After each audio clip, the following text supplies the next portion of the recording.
A educação física no Brasil vai ser inserida nas escolas ainda no século XIX, nas primeiras escolas que surgiram no nosso país, né, por uma influência de Portugal, dos portugueses que chegavam ao nosso país. Nesse começo, a educação física vai ser muito influenciada pelos médicos higienistas e pelos militares.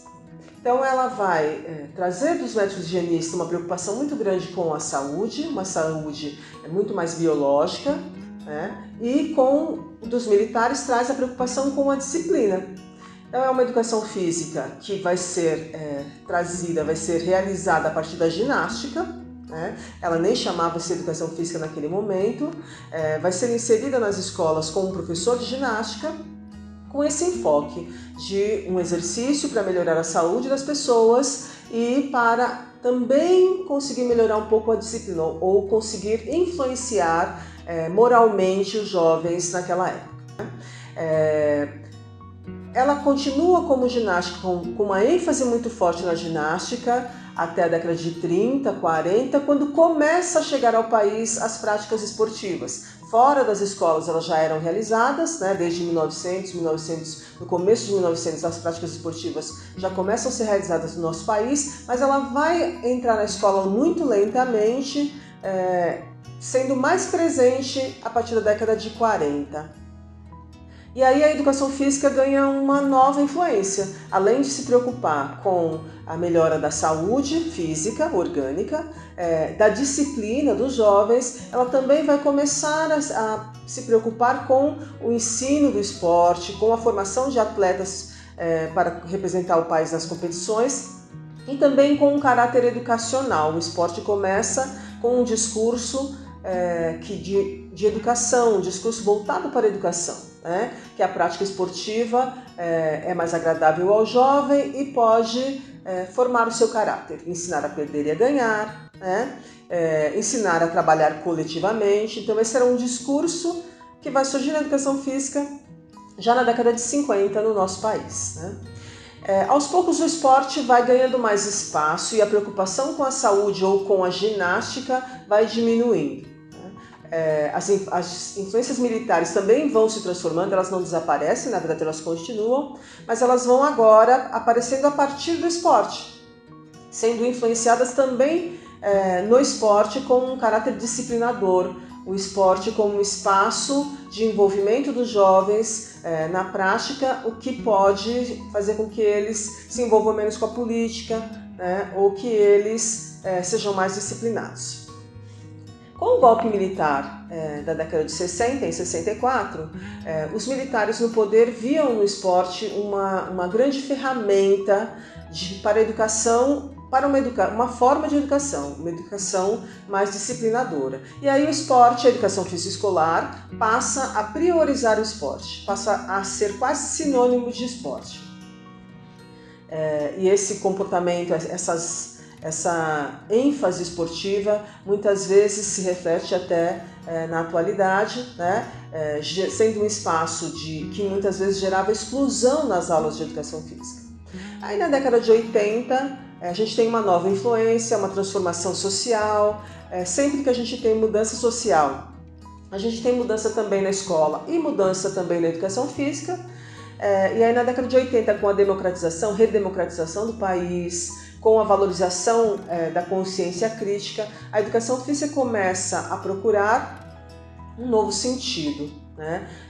Começa a defender também a prática das aulas como espaço de educação integral, de educação que não olhe só para o corpo, mas que prepare os jovens também para entender as influências culturais que aparecem no corpo, nas práticas esportivas, nas práticas corporais de forma geral.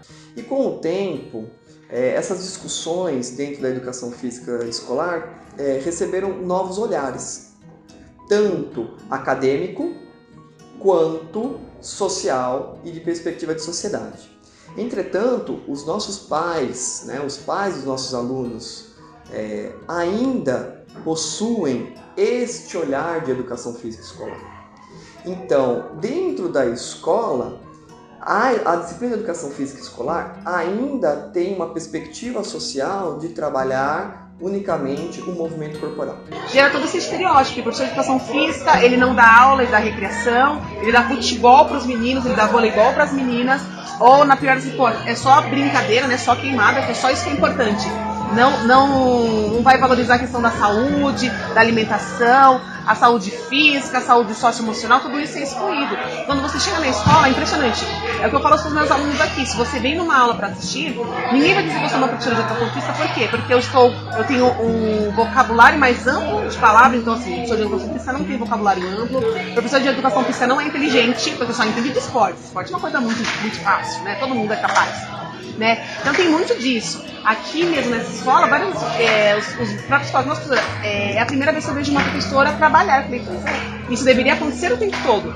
Só que assim, é raro. A cada 10 eu vejo um professor trabalhar assim. Isso nem, numa porcentagem nem caberia.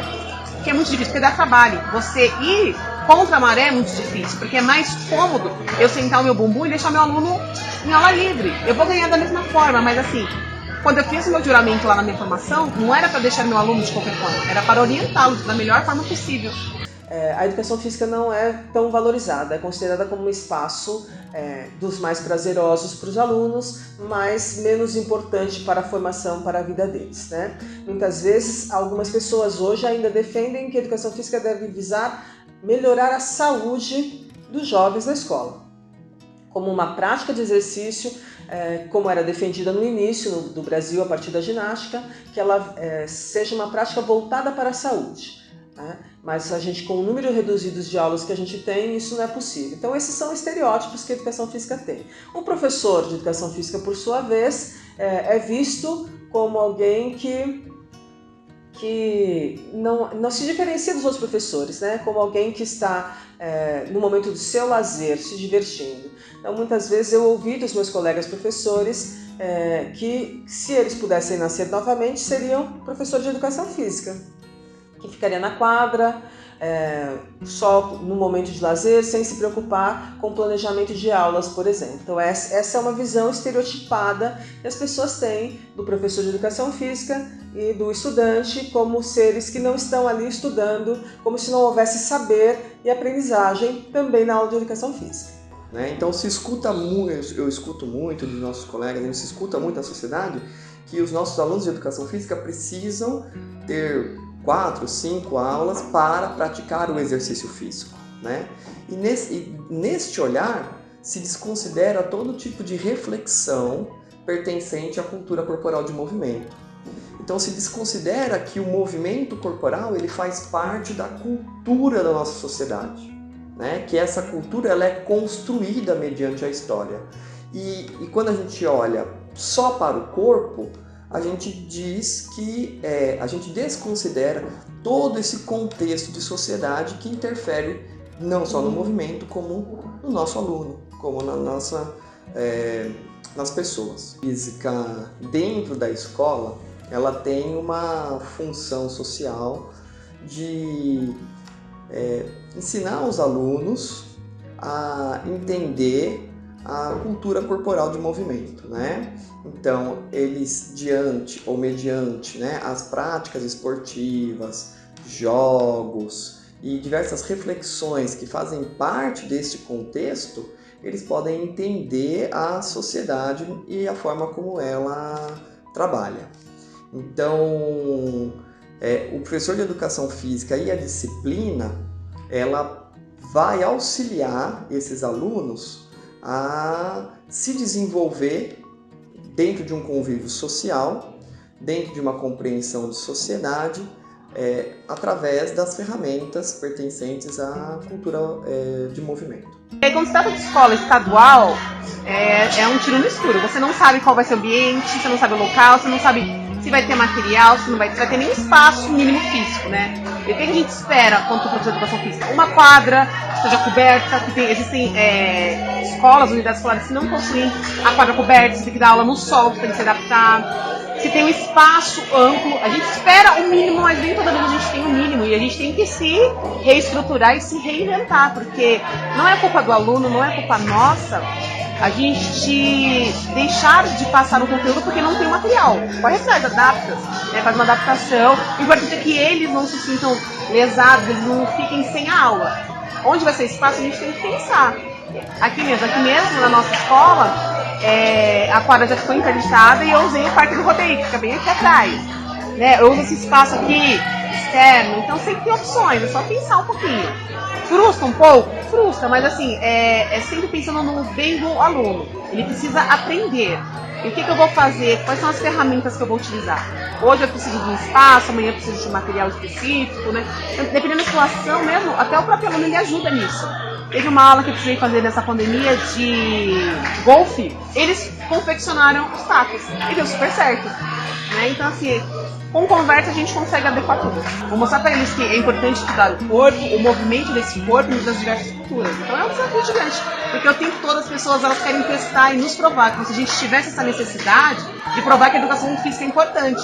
Né? Porque culturalmente o que é importante? Português e matemática. Língua portuguesa, aritmética é importante. Todos os outros conhecimentos não são importantes. E a gente vê aí pelo Enem, pelo SARESP, não é verdade. É um conjunto de conhecimento. Né? A gente tem as 8 inteligências que mostram que cada um tem uma aptidão, uma afinidade de uma inteligência diferente.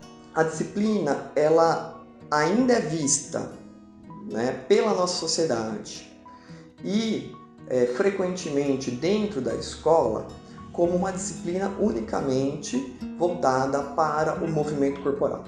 Ainda existe, embora já haja um movimento muito interessante acadêmico e dos professores de educação física numa nova formação a trazer diferentes reflexões atreladas à cultura corporal de movimento.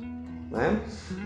Não só professores e acadêmicos, mas as propostas também. Né? As propostas curriculares também trazem diferentes objetivos para a disciplina de educação física escolar. Como mudar essa perspectiva? Né? Como a gente pode trabalhar esta mudança de olhar dentro da escola? É através do diálogo. Então, é através da prática educativa, né, e das propostas pedagógicas trazidas por esses professores, por novos professores, por essa nova formação acadêmica, diferentes práticas pedagógicas, diferentes reflexões que vão fazer com que este aluno compreenda, né, que a disciplina de educação física ela não está na escola unicamente para desenvolver o físico, né? Não está na escola unicamente para desenvolver o movimento corporal, mas que este movimento está dentro da sociedade e que este movimento vai auxiliar a todos a compreender essa sociedade e a refletir e a dialogar com essa sociedade, né? Aprendendo a viver nela, aprendendo a compreender essa sociedade, aprendendo a compreender as suas políticas, as suas relações sociais e como entendê-la diante da nossa cultura corporal.